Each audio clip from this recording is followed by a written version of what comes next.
Human rights, this is the core of that which holds our fabric of existence together.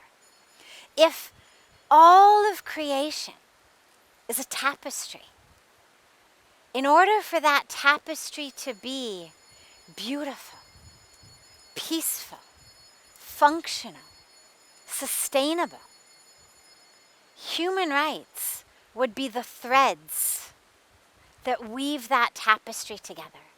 Without human rights, we have no possibility of a peaceful, brighter, sustainable, healthy, or happy today or tomorrow. A couple of important points though. Number one, there's a very important intersection between rights and freedom. Because a lot of us think about our rights as being the equivalent of our freedom. So, this is my body. I have full rights, full freedom. And yes, in theory I do. Until it infringes upon the rights and the freedom of another. So for example, I have full right, full freedom with my arm to go like this. Nobody can tell me not to. Until you are standing right in front of me. And every time I do that, it bops you on the nose. Your right not to be bopped on the nose is more important, more fundamental, more inviolable than my right to do whatever I want with my arm.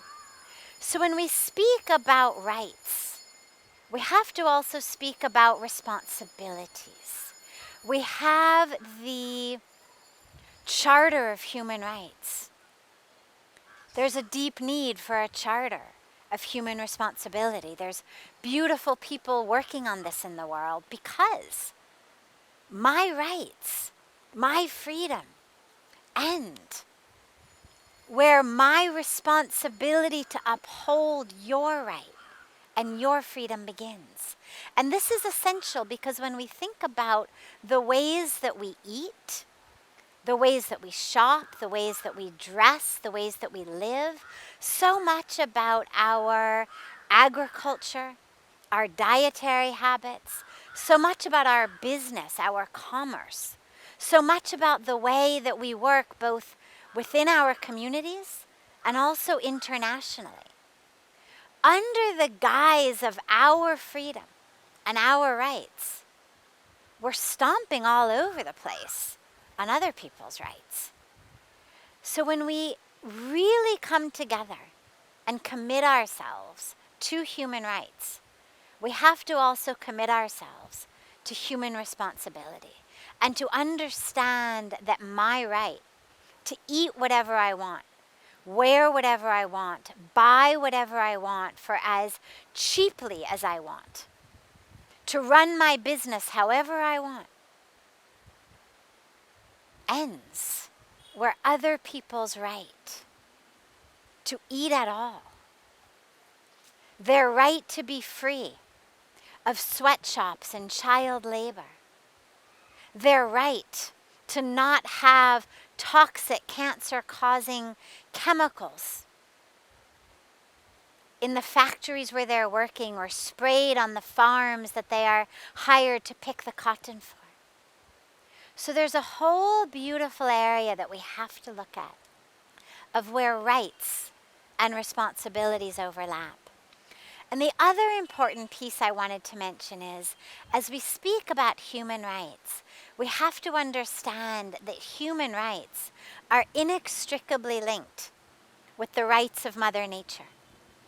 When we think about our right to have a healthy life, well, that healthy life is fundamentally predicated upon having air to breathe, having water to drink, having soil in which I can grow my crops. But if my air's polluted, my water's polluted, my soil is toxic, I no longer have access to that fundamental right, which means as we are thinking about our human rights, we must also realize we are part of a web or part of a tapestry, however you want to think about it, in which all of the threads are intricately and inextricably linked together. And if I really want my human rights to be upheld, I must simultaneously uphold the rights of Mother Earth, of Mother Nature, of all of the species with whom we share this planet, all of the exquisite biodiversity, because all of their rights are woven into my right. None of us lives in a vacuum.